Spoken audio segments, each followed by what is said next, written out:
Amables oyentes de Educación al Día, muy buenas noches. Bienvenidos a este espacio radial del equipo sindical de educadores demócratas del departamento de Antioquia.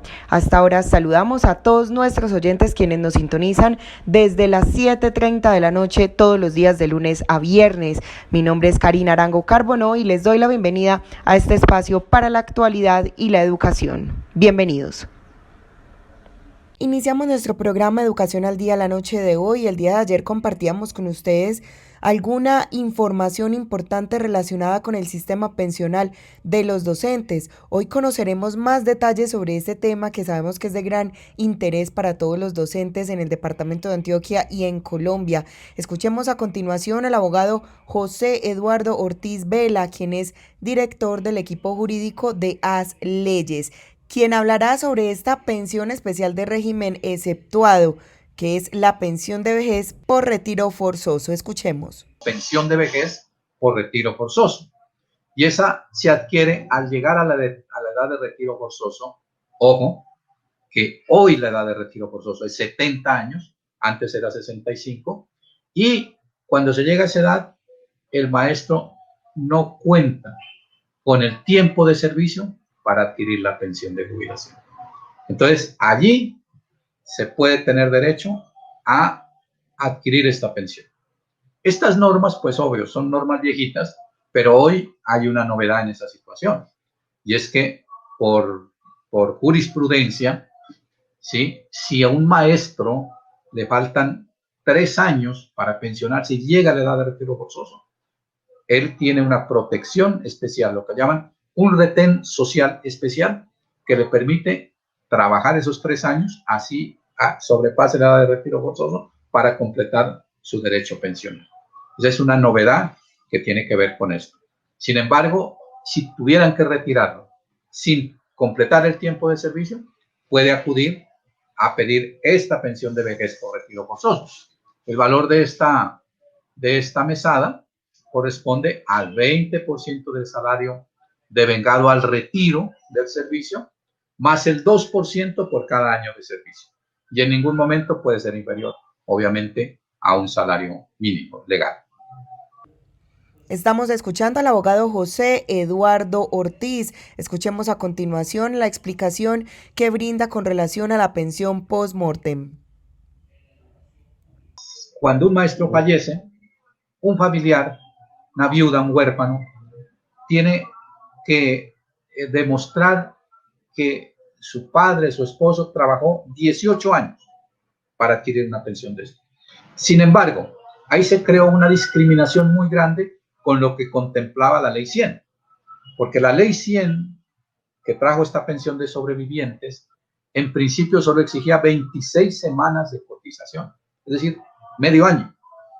Después, en el 2003, con una modificación, subió a 50 semanas, es decir, a un año.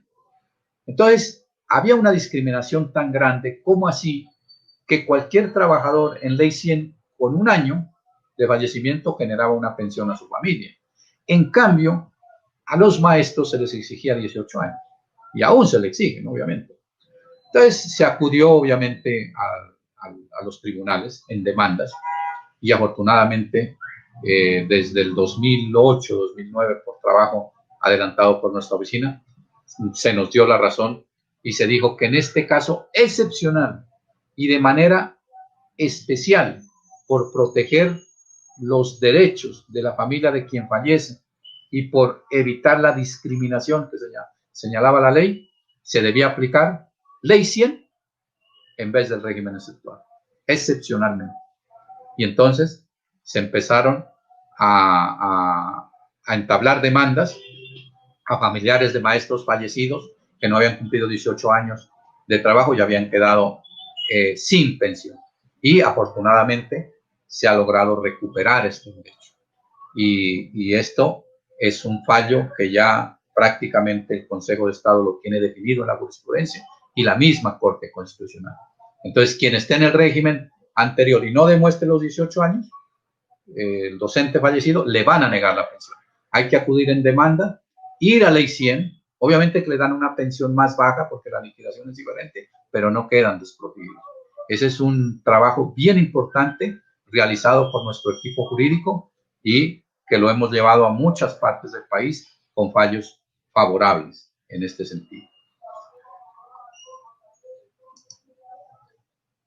Los beneficiarios de esta pensión, es decir, quienes tienen derecho a la pensión cuando el maestro fallece, entonces lo tiene la cónyuge o compañera, y los hijos, si tiene hijos, cuando hay cónyuge o compañera, comparte la pensión 50% y 50% para cónyuge y para los hijos, ¿sí? Y a falta de hijo y solo cónyuge, pues la cónyuge gana el 100%. Y si solo hay hijos, no hay cónyuge, los hijos ganan el 100% de la pensión. A falta de los anteriores, se puede sustituir la pensión también a los padres, ¿sí? Y también a los hermanos. En esos casos hay que demostrar dependencia económica. Es decir, aquí se van excluyendo. Cuando no hay cónyuge, cuando no hay hijos, puede llegar a los padres. Cuando no hay padres, puede llegar a los hermanos. Advertir también que los hijos hasta los 18 años tienen derecho propio. De ahí solamente le pueden seguir pagando esta pensión hasta los 25 incluso si demuestran estudio. Si no demuestran estudio, se corta esa pensión a los 18 años. Sin embargo, cuando, por ejemplo, existe una compañera, o esposa con hijos y el hijo llega a los 18 años, no se pierde ese 50%, sino que se debe acrecentar ese 50% para la cónyuge o la esposa, porque en ese caso la pensión para la cónyuge o la esposa es una pensión vitalicia, es decir, para toda la vida. Unimos esfuerzos para que los servicios públicos te sigan brindando bienestar. Por eso, con la finalización en junio del descuento de 10% por pago oportuno para los hogares de estratos 1 y 2, cerca de 460,000 clientes fueron beneficiados con esta medida. Además, para entregar bienestar y calidad de vida, hemos reconectado los servicios públicos de cerca de 48,000 usuarios. Esta medida estuvo vigente hasta el 15 de julio para energía y gas e irá hasta el 31 de agosto en acueducto y alcantarillado. Para conocer más sobre la vigencia de estas medidas, ingresa a www.epm.com.co. EPM, Vigilado Superservicios. Por un trabajo libre de contagio. Por un trabajo libre de contagio.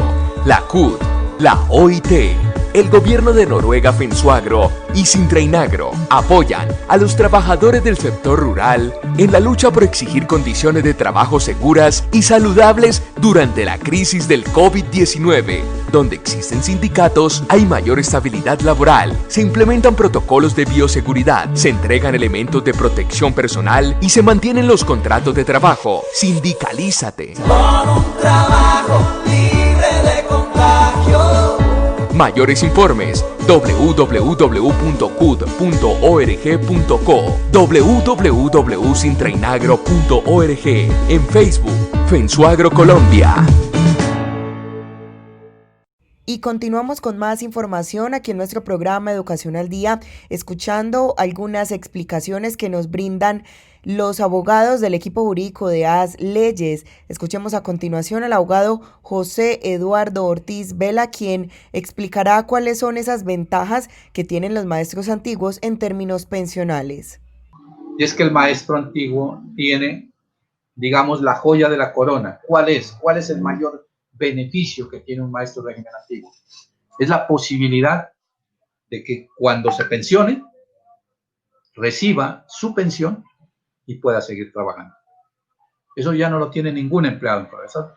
Es solo de los maestros de régimen exceptuado, de los anteriores. Entonces el maestro adquiere su pensión, sigue trabajando, recibe el pago de su pensión y sigue recibiendo su sueldo, porque puede seguir trabajando, como ya lo vimos, hasta los 70 años, que es la edad de retiro forzoso. Y tiene una ventaja aquí, y es que si un maestro, supongamos, se pensiona en la categoría 10, él está sometido a la antigua carrera, al decreto 2277. Sí. Y cuando se retira del servicio, está en la categoría 14, entonces obviamente ha tenido un aumento importante de salario. Él tiene derecho, cuando se retire, a pedir reliquidación de la pensión de jubilación por retiro. Entonces la entidad devuelve a coger los valores devengados en el último año, obviamente ahí solo sobre el cotizón, y le liquida de nuevo la pensión, o sea, le sube la pensión. Esa es una gran ventaja que tienen los maestros antiguos, ¿sí?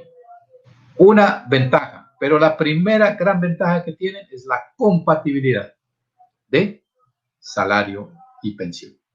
Esa es la más importante. Y hay otro tema que ha sido motivo de debate en estos últimos años y es relacionado con la pensión de gracia. Escuchemos a continuación algunas aclaraciones que realiza el abogado José Eduardo Ortiz Vela, director del equipo jurídico de AS Leyes. La pensión de gracia fue una creación del siglo pasado que trató de compensar los malos salarios, las malas prestaciones de los docentes territoriales, ¿sí? Y sobrevivió. Y prácticamente en la ley 91 del 89 se la formalizó y se le puso un límite al reconocimiento. ¿Cuáles son los requisitos para tener pensión de gracia? Y esto póngale mucho cuidado porque mucha gente ha llamado a decir, pues nosotros editamos un video dando a conocer una jurisprudencia del Consejo de Estado sobre pensión de gracia y mucha gente se confundió, dijeron, no, se amplió el término y tal, no. Los requisitos están fijados en unas leyes ya muy viejitas y son estos. Esa pensión, ¿quién la puede tener? Los docentes territoriales y nacionalizados, exclusivamente. Nombrados antes del 31 de diciembre de 1980. Requisitos, 20 años de servicio y 50 de edad, años de edad. Y un requisito especial adicional, que no debe tener sanciones. Porque si tiene sanciones disciplinarias o una sanción penal, delito, se pierde la pensión. Es un requisito especial porque esta es una pensión especial. Por eso se llama de gracia, es una concesión como graciosa que le dio el Estado a unos docentes. No se necesita por eso cotizar. Como no se necesita cotizar, todo tiempo de servicio sirve para configurar esta pensión. Aquí sirve hora cátedra, sirve OPS, sirve solución educativa, en fin, todo eso sirve para configurar esta pensión. Pero ojo, primer requisito, tener alguna vinculación antes del 31 de diciembre de 1980. Como los 20 años pueden ser discontinuos, resulta que un profesor se vinculó un mes antes de esa fecha y después ingresó después del 80, del 90, incluso después del 2000 como docente territorial, puede configurar el derecho a la pensión. Pero si no tiene ese primer requisito, ninguna vinculación, sale. No entra en los derechos de esta pensión. ¿Sí? Entonces, eso es fundamental. Esos requisitos no han cambiado. Han cambiado un poco la interpretación, que ahorita lo vamos a ver. Y tener en cuenta que esta pensión, el valor de esta pensión, corresponde al 75%, aquí igual volvemos a insistir, de todos los factores salariales devengados en el año anterior de servicio. Eso no ha cambiado. Solo cambió los factores en cuanto a la pensión de jubilación que ya vimos. En la pensión de gracia sigue siendo factor salarial. El salario, todas las primas, las horas extras, las bonificaciones que ya vimos, bueno, esas de pronto no entran aquí, pero todo lo que devengue el docente en el último año es factor salarial para liquidar esta pensión de gracia. Y aquí es bueno que ustedes conozcan dos jurisprudencias bien importantes, porque esto de lo pensional es un poquito engorroso y un poco enredado, lo de los maestros, porque está sujeto a muchísimas normas, ¿sí? Y fundamentalmente es de origen, digamos, jurisprudencial. Es decir, es la interpretación que los altos tribunales dan a la norma, en el caso específico. Y aquí hay dos sentencias que es bueno mencionarlas. La primera, una sentencia C699 de agosto del 97, proferida por la Sala Plena del Consejo de Estado. esta sentencia les cerró la puerta a los docentes nacionales para ganar esta pensión. Estableció de que única y exclusivamente esa pensión beneficiaba a los docentes territoriales. Es decir, que un docente que haya sido nombrado por el Ministerio de Educación o que haya trabajado en educación contratada antes que se considera nacional, no tiene acceso a la pensión. Es decir, ese tiempo laborado por ese docente no suma para pensión. Porque puede haber docentes que hayan trabajado tiempo nacional y después recuperaron un cargo territorial, entonces puede acceder si demuestra 20 años. Y eso no ha cambiado. Ha sido una lucha dura de los docentes nacionales por conseguirlo, pero no se ha podido. El punto más cercano estuvo hace unos años, cuando el Congreso aprobó una ley, que el gobierno no la sancionó, que el presidente, perdón, no la sancionó, y que la Corte Constitucional también la declaró inconstitucional. Estuvieron bien cerca de que se cobijara la pensión gracias también a los nacionales. De resto, no. Ese espacio sigue cerrado, ¿sí? Y la segunda tiene que ver con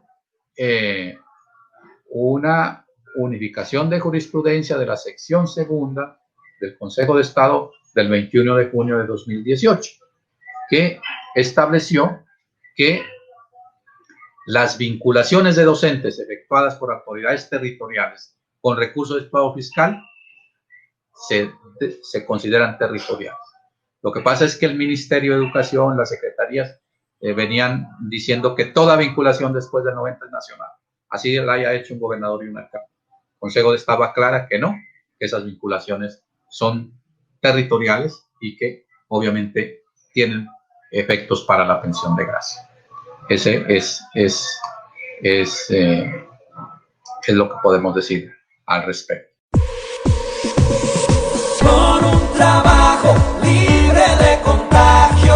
Por un trabajo libre de contagio, la CUT, la OIT, el gobierno de Noruega Finsuagro y Sintreinagro apoyan a los trabajadores del sector rural en la lucha por exigir condiciones de trabajo seguras y saludables durante la crisis del COVID-19. Donde existen sindicatos, hay mayor estabilidad laboral, se implementan protocolos de bioseguridad, se entregan elementos de protección personal y se mantienen los contratos de trabajo. Sindicalízate. Por un trabajo libre de contagio. Mayores informes www.cud.org.co, www.sintrainagro.org, en Facebook, Finsuagro Colombia. Unimos esfuerzos para que los servicios públicos te sigan brindando bienestar.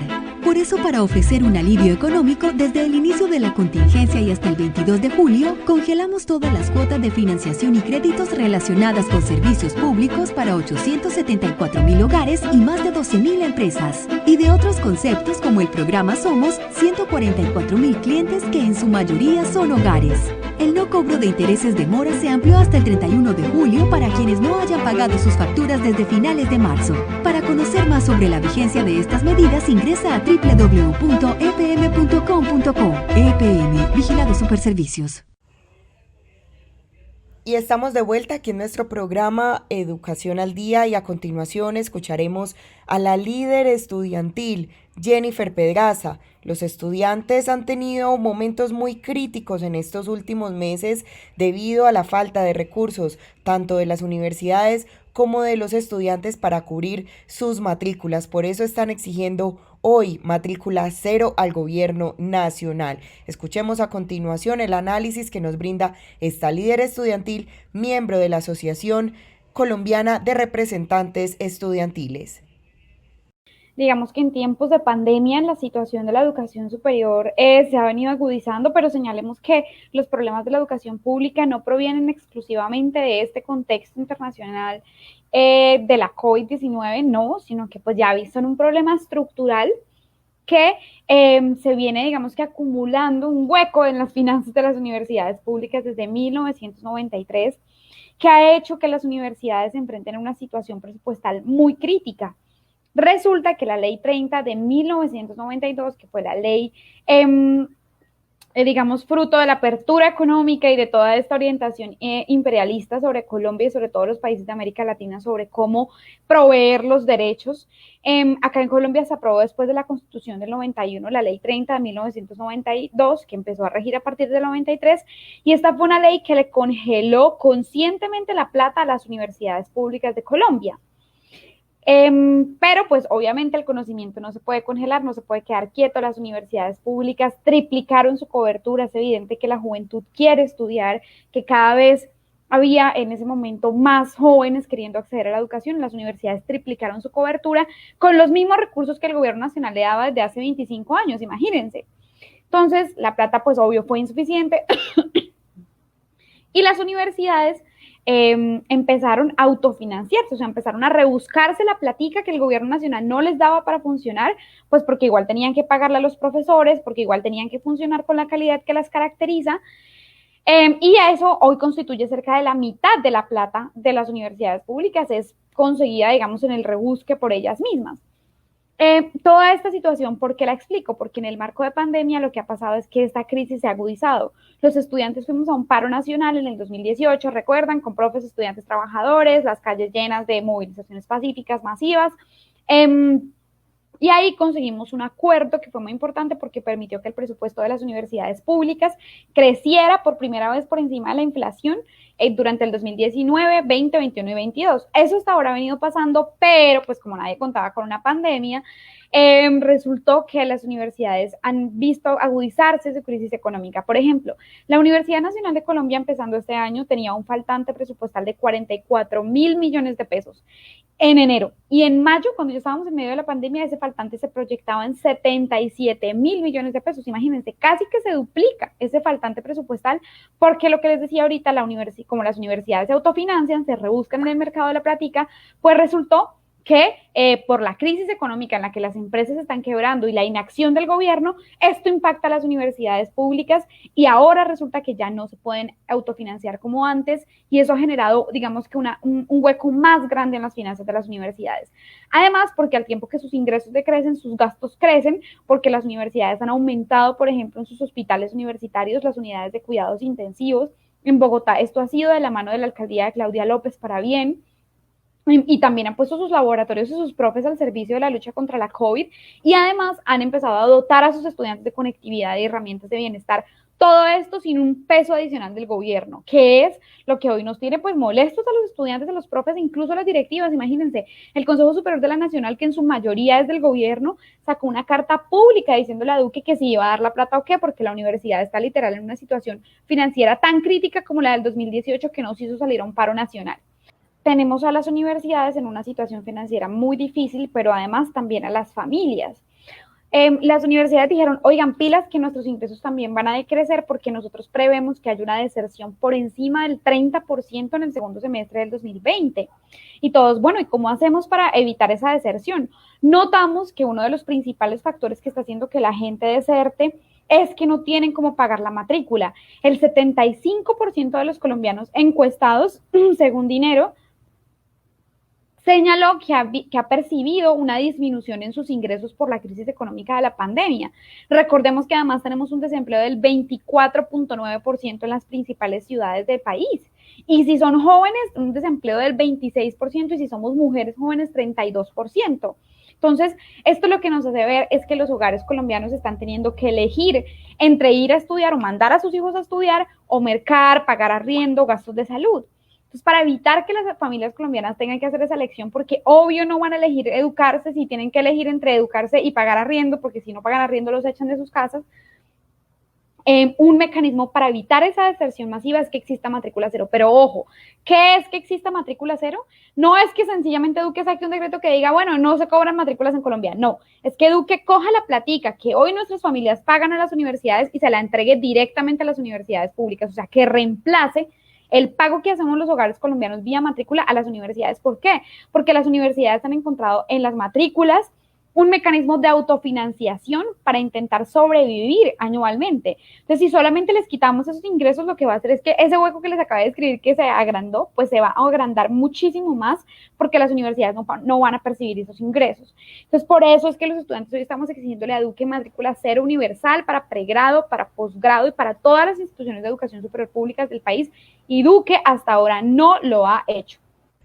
Por su parte, Laura Alzate, la representante estudiantil de la Universidad de Caldas, nos cuenta qué tan cierto han sido los anuncios hechos por el gobierno nacional, especialmente por el presidente Iván Duque, con relación a la matrícula cero, y a su vez nos cuenta qué ha hecho el gobierno para resolver el actual problema de las universidades y los estudiantes. Escuchemos. Creo que lo primero que hay que mencionar en este espacio es que el gobierno de Iván Duque y la ministra de Educación mienten al decir que han garantizado el tema de matrícula cero. Primero porque están mostrando recursos que se vinieron implementando antes de la pandemia como recursos nuevos. Yo creo que si el gobierno nacional cree que la gente que necesitaba ayudas antes de la pandemia es la misma que necesita ayudas en este momento, pues está desconociendo las realidades que estamos viviendo en este momento en el país.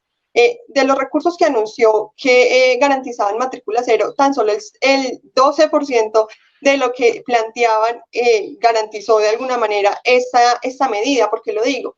Parte de esos recursos que nombró el presidente Iván Duque, que son 928.000, casi un billón de pesos, parte de esos recursos están destinados a Generación E, o sea, 728.000 millones de pesos están destinados para Generación E, y este programa existía mucho antes de que se presentara la pandemia en el país y en el mundo, ¿cierto? Además de esto, mencionar algo, yo creo que el gobierno nacional también está desconociendo que para poder garantizar en algunas universidades públicas del país, porque no se ha garantizado en todas, eso es falso, en la matrícula cero, los entes territoriales han tenido que ayudar con el tema, y también las universidades públicas, que esto además hay que mencionarlo porque lo decía Jennifer ahorita, lo que está haciendo es incrementando el déficit presupuestal que tienen las universidades y además descargando la responsabilidad que tiene el gobierno nacional en los entes territoriales al designarles esa responsabilidad. Porque lo digo además, porque el gobierno nacional le quitó a los entes territoriales por decreto 444 15 billones de pesos para poner al FOMED,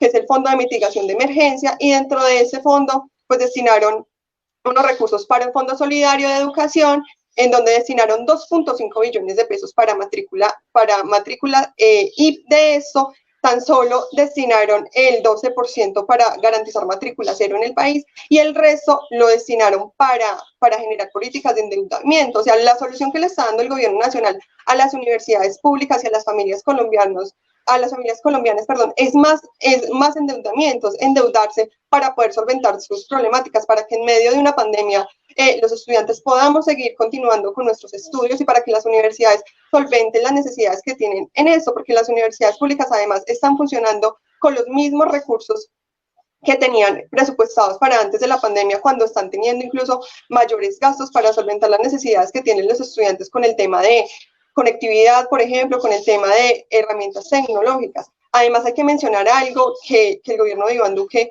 no desconoce, y es que no ha garantizado ni siquiera la cobertura para estratos 1 y 2. Entonces, los recursos que se vienen presentando o que han presentado desde el gobierno nacional son insuficientes y tan solo representan el 12% de lo que verdaderamente las universidades públicas necesitan. Y aquí hay que mencionar también algo muy importante.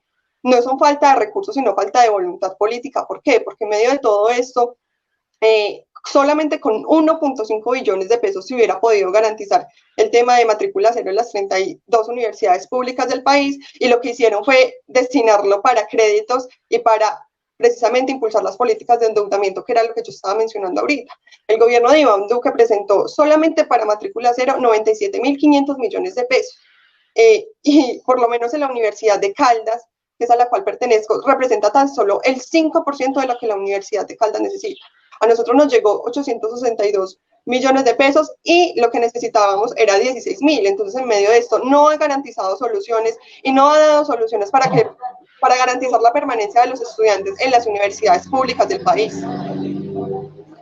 Y de esta manera hemos llegado al final de nuestro programa Educación al Día. Les recuerdo que este es el espacio radial del equipo sindical de educadores demócratas del departamento de Antioquia. Recuerden que les habló Karina Arango Carbono. Que tengan todos una feliz noche.